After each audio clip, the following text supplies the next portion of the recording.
Good evening and welcome. I'm Chris Parnell. Reporting from Moscow. Tbilisi. Times Square. May your dreams be your only boundaries in life.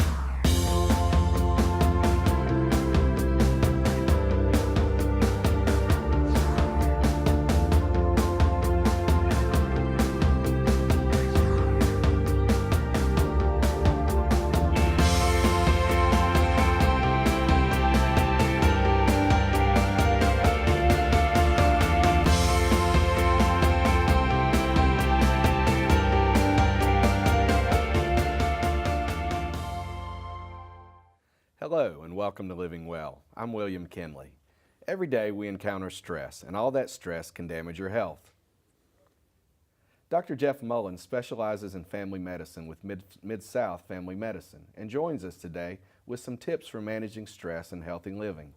Dr. Mullins, thanks for being with us today. Glad to be here today. We're glad to have you with us. How can stress be harmful to our bodies? Well, when we're under stress, we release hormones in the body like adrenaline, which makes our heart beat faster, raises our blood pressure, and makes us feel nervous. And we also release a hormone called cortisol, which helps us gain weight. And the combination of these stress hormones, we call them, can cause health problems over time. I see. So stress, those things are not a new thing. Oh, absolutely not. So they probably are part of our body for a reason. Yes, stress is almost necessary for growth, and so people tend to get a concept that stress is a bad thing. Well, too much stress is. Too much water is a bad thing. You can drown in it, right? But we need water to survive. Without stress, whether you're looking at from a physical, an emotional, mental, or even a spiritual standpoint, stress is how we grow. Face it, when things are going well, we really are not paying attention, and we're not really making ourselves change to grow. Stress causes us to adapt and change and grow. The problem is so many people don't know what to do when they're under stress, and a lot of people don't even know that they are under stress. So all stress really isn't bad? No, it's not. I would say that stress is a necessary part for growth. Like I said, I think one of the biggest problems is people don't know sometimes how much stress they're under, or even if they're under stress, and they certainly don't know what to do about it when they are. Can you talk a little more about that? Because I think that's important when you say that folks don't even recognize really how much stress that they're really under. Well, I'll give you a personal note. I always use my heart rate as a red flag. If I'm doing something or engaged in some type of process in a relationship or at work or my private life, and my heart rate goes up and I'm not exercising, moving fast or anything like that, that's always a red flag to me. Oh, I just got a little adrenaline there. Is this something I'm enjoying, or is this something that I see as a threat and that kind of thing? But people get so wrapped up in what they do for a living and what's going on at home, they don't really stop to notice these things about themselves. Stress oftentimes will cause your voice to tighten. Stress will cause your heart rate to go up. Stress will cause you to breathe a little bit faster. And when that's part of your day-to-day life, for example, if you're an emergency room doctor or a trauma surgeon, if you're a lawyer and you're presenting a case in court for the first time, those kind of things are normal reactions. But it's amazing what humans can get used to. And day in, day out, it just becomes part of the background. And that's where stress becomes dangerous, is because they don't really realize that they have gotten used to the situation, but the stress is still there. I see. So you kind of accelerate your body, but you don't do the things that you were accelerating your body for. Exactly. I see. Are there other warning signs you'd like to point out that folks maybe can be looking for that would help us understand when we're too stressed? Absolutely. There are typically some behaviors that we see in people that are stressed out. One is that a lot of times they'll eat too much. They'll complain of fatigue. They may not sleep as well. When they try to relax and go to bed at night, there's this committee that meets up inside their head that's telling them, reliving every instant of the day and planning for the next day. They don't seem to have time to take for themselves or for the important relationships in their lives. They always feel rushed. They always feel like they're running behind. They never feel like they get everything accomplished. And these are signs very early on that you're not planning your life well. You're not leaving enough time to recover from your day and to be involved in things that really help us respond to stress and grow through it. I see. A lot of things have happened in our lives in the recent times to take out down times. Right. Like a great example would be this. And how did we live without these things before? But have you seen more stress symptoms since it seems like everybody's carrying some type of a phone or handheld device? Well, I believe it is because back before cell phones and laptop computers and pads and these kind of things, we actually had more downtime. People relaxed more, I think. And now, even when you go to lunch, when you take a break at work, someone's texting you, someone's calling you. There's, we now, most of the new cars that are made, you can talk hands-free, which is a good thing from maybe a vehicle safety standpoint. It's a bad thing from the time that you don't even have a break when you're in your car driving from one place to another. Mm-hmm. So I think technology has made it worse. Another thing that technology has worsened, though, is the amount of information that people are getting, whether it's through the cell phone or the pad or the computer or even television. They're getting so much. They're getting bombarded with so much information about what's going on in the world that adds. In their brains, that adds to the stress because now the market went down. Now the particular sector they work in is not doing well, and instead of just focusing on the task at hand, which is somewhat under their control, now they're worried about things that are off their control. And one of the things I'll always will counsel someone who feels like they're extremely stressed out when they start talking about things going on in the world. I'll tell them, and I hate to say this on a television show, but turn off the TV, okay? Get out and take a walk. Get out of the cage that you've made for yourself and start expanding your horizons. One of the things probably need to talk about with stress is what do you do about it, okay? If you feel like you're too stressed out or someone has helped you identify that, eating, and it's really common sense, eating very healthy, okay? Eating a wide variety of fruits and vegetables helps give us the vitamins we need for our nervous system to function correctly. Getting enough rest and regular exercise. In fact, regular exercise is one of the best things we can do for stress. Well, that's very helpful, and I appreciate you giving us some tips. Sure. It's because I don't think the world around us is going to change a lot, so we've got to adapt and be more successful with it, don't we? Absolutely. Thank you. Up next, why it's so important to have a primary care physician. Plus, find out when you're due for a medical screening. We'll be right back.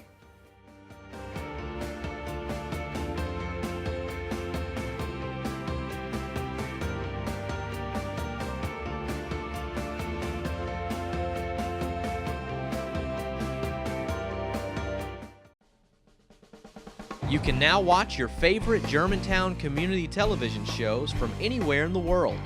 GHS-TV is streaming online, live 24/7. A viewing screen displays our channel just like you see on television. Simply visit our website at www.ghstv.org. So log on and enjoy hometown news from anywhere in the world, only at ghstv.org. Every day is so wonderful, and suddenly it's hard to breathe. Would it be okay if I sat here? Is she serious? Whatever. New girl. Sing away. These words can't bring me down. Reaching out. Pass it on. So don't you bring me A message from the Foundation for a Better Life.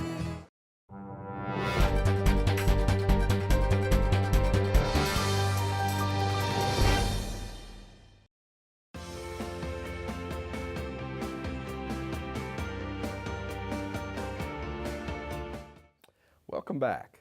We're talking with Dr. Jeff Mullins, a primary care physician with Mid-South Family Medicine. Dr. Mullins, why is it important to have a primary care physician? Well, there's lots of reasons. Probably one of the main ones is you need someone who's kind of the quarterback of your personal health care team. Someone who is, 'cause a lot of adults particularly have to have more than one doctor, and you need someone who's correlating the care. It's also good, though, because primary care may be the only doctor you need when you're young and healthy. And then as we get older, we tend to have more problems and need to see an orthopedist or a cardiologist. And primary care doctors are plugged into the network, and we know who's good, so we know who to send you to. I see. So you build that relationship, and you kind of help navigate. That's an ideal way to put it. It's all about relationship. That seems like such a big issue. I know I work through with my parents now as they're getting older, and having those relationships and knowing is such a big deal. It is very big, and because one of the things I've loved about my 22 years in family medicine is we're so relationship oriented. I have grandparents, parents, children, and even some great grandchildren that I have developed relationships with over the past 22 years, and it just makes it a wonderful part of the practice. That is wonderful. Well, we know in our population here even, there's a large percentage of folks that do not have a primary care physician. So if you're out looking and you want to establish a relationship with a primary care physician, what are some of the things that you'd recommend that you look for? Well, location is going to be important. It's difficult sometimes, particularly if you're getting older, it may be difficult for you to drive across town and see a doctor, and it's usually not necessary. There are several groups that have very good practices that are located probably near you. I work with Mid-South Family Medicine, and we're located now in Bartlett, and we have an office in Cordova and one at the edge of Carterville and Germantown. But we're part of a bigger network called a Primary Care Group, or PCG, with Methodist Hospital. And we have over 75, almost 80 doctors in the group, and we're located everywhere from Midtown to downtown to East Memphis, South Memphis. And so it's not that hard to find a location, but when you find one, what you're really looking for is the physician I'm going to be seeing board certified? If they're not board certified, it doesn't mean they're not a good doctor, but to be board certified, you've had to do a certain amount of continuing medical education to retain that title of board certified, and you have to retest. In my particular discipline, it was every 7 years until recently. Now it's every 10 years that you have to take a recertification test, and without that testing, without that continuing medical education, you can't be board certified. I see. So it really is a good indicator of quality. I think so. That's a great place to start. I see. Second to that, I would just say, like in any other relationship, do you like the person? Are they likable? Do they listen to you when you talk to them? I always tell my patients when I send them to a specialist, for example, if you don't like the specialist I send you to, vote with your feet. And so I'd say the same thing for primary care. If you walk into a primary care office and they're not nice and accommodating, you don't like the facilities, the doctor doesn't spend enough time with you, doesn't seem to communicate well with you, vote with your feet. There's another one that will. I understand. That communication and understanding is so important. It's huge. It's huge. What's the difference between going to a primary care physician or going to an urgent care or a retail clinic, like we might see that at a Walgreens or a pharmacy or at a supermarket? Well, first of all, we see these little clinics pop up based upon a recognized need for the consumer to have rapid access to minor acute care. The problem with that is that's all you're going to get. If you go to a fast food restaurant, you can get a burger and fries, and if that's all you're looking for, that's good. But you're not going to get a nice steak dinner there, and you're not going to get treated as well. When it comes to medicine, having a primary care doctor, we take a holistic approach to the patient. So you may come in saying, I think I have a sinus infection. I may notice that your blood pressure is up. Well, that sinus infection is going to be fine. One way or the other, we'll get you through that. But without being diagnosed with high blood pressure, you could seriously be damaging your body. They also tend to adopt kind of a cookie cutter mentality when it comes to how they treat. I've seen several patients on follow-up that went to one of these little clinics, and they were always put on almost always the same medications, and you just can't do that with people. They're all individual. So I think primary care is a much more comprehensive way of approaching treatment with the patient, no matter what the problem is. I see. I mentioned some screenings before. As we get older, what are some of the annual screenings that we need to have? or are there other schedules that we should be on for screenings just to make sure we're healthy and catch things early? Well, let me tell you, it's an important question, but I got to warn you, these screening recommendations are changing more rapidly in the past 5 years than they have in my entire career. But just some basics, a woman needs to start having pap smears at age 19. If she has no abnormal pap smears by the time she's 65, she can stop at 65. Mammograms are very controversial right now. Some are saying every year starting at 40, some are saying every 3 years. I go by the American College of Obstetrics and Gynecology and do one at 35. That's normal. We do another one at 40, and then every year for the rest of your life. Men should start having PSAs, particularly if they're African American or if they have a family history of prostate cancer. PSA is a blood test to screen for prostate cancer. Should start having that at age 50. White and Asian males with no family history of prostate cancer, it's an option that you may want to discuss with your physician. And then a big one is colonoscopy starting at age 50. If you have a family history of colon cancer, particularly with multiple family members, you may want to start earlier in there, and certainly if you're having symptoms. And then a big one that's often not discussed is your doctor needs to look at your skin. We live in the Mid-South, and squamous cell carcinoma, melanomas, these skin cancers are on the rise, and a lot of times patients will come in, they'll never take their shirt off. So don't be afraid to ask your doctor to check your torso, and your arms and legs, your face, and your head for abnormal moles and potential skin cancers, and that should be done every year. I see. That's very helpful. Thank you. Well, it's warm today, but we're heading into the flu season again. Right. Cold weather's coming. It's almost here. It's time for flu shots. Can you talk about that and who needs to get a flu shot? Pretty much everybody. Influenza can kill young or old alike. The very young and our elderly are at most risk. But every year we have people that are perfectly healthy in their 30s and 40s and 50s that die from influenza. Tens of thousands of people die every year from influenza. The problem is a lot of people remember kind of the old days. And I remember when the new swine flu, the H1N1 flu came out, people remembered the swine flu vaccines from the 70s. Well, that was a live vaccine, and it actually gave people swine flu, and some people died. There are still people to this day that won't get a flu shot because they just know it will give them the flu. And I'm here to testify 100%.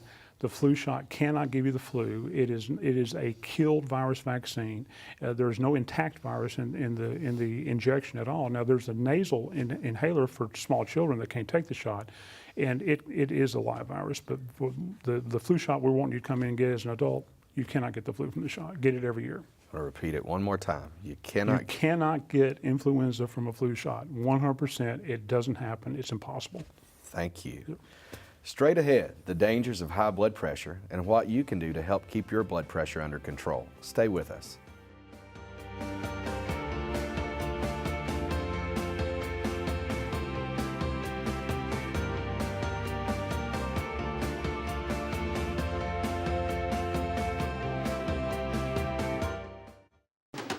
You've watched it over the span of 3 decades. We've dedicated ourselves to making it a fantastic community show.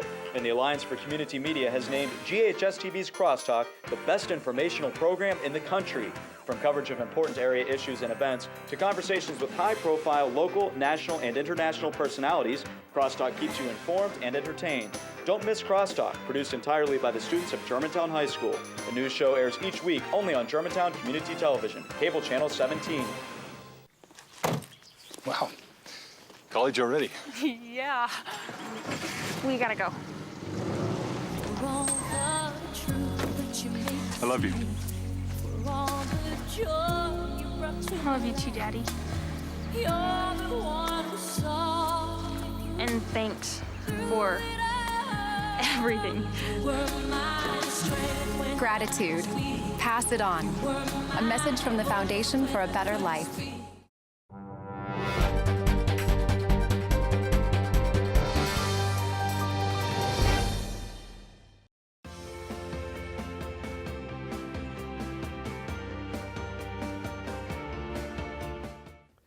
Welcome back. Dr. Jeff Mullins is with us today. He's been sharing some tips with us about what we can do to stay healthy. Dr. Mullins, we're going to talk a little bit about high blood pressure now. Sure. I guess a good place to start is what is high blood pressure and what happens in our bodies when we have high blood pressure? Well, first of all, you need to understand that there are huge books that are written about blood pressure and the effects, and we're still doing a lot of studies on the actual effects. But here's what we know. Think of your circulatory system as a pump with pipes in it, okay? And that pump is, and the pipes, just like pumps and pipes in your house, are developed and designed basically to accept a certain amount of pressure. If that pressure drops too low, bad things happen. If that pressure goes up too high, bad things happen. So we have two numbers really with blood pressure, an upper number and a lower number. And for years, I remember very early in my practice, we didn't pay as much attention to the upper number as to do the lower. Then we did some more studies and found that both of them are equally important for control. The upper number is called the systolic, the lower number is called the diastolic. An ideal blood pressure is 120 over an 80.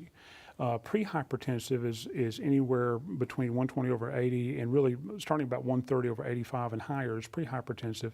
True hypertension is 140 over 90 and above. Okay, okay. You've kind of answered my next question on what those numbers mean. And it might be a little bit too technical, but can you tell us kind of what the higher number, what's your heart doing, and the lower number, Sure. what's your heart doing? If you think of the plumbers and engineers in the audience will understand this maybe better than anything else, but our heart's a cycling pump. So it doesn't create a constant pressure like a pool pump, okay? What it does is it beats and relaxes and beats and relaxes. When it beats, when it's constricting, that forms that higher number. That's what we call the systolic. But we have to maintain a pressure in between beats too, and our arteries do that by constricting, okay, by staying constricted. And so that's our diastolic pressure. Where the problem comes in is when these muscles contract too much, that causes, there's something called Boyle's Law, and anytime you force fluid through a smaller and smaller pipe, the pressure goes up. That's why you can squirt water out of a syringe clear across the room, but if you have a hose this big, you have to have a lot more pressure to do that.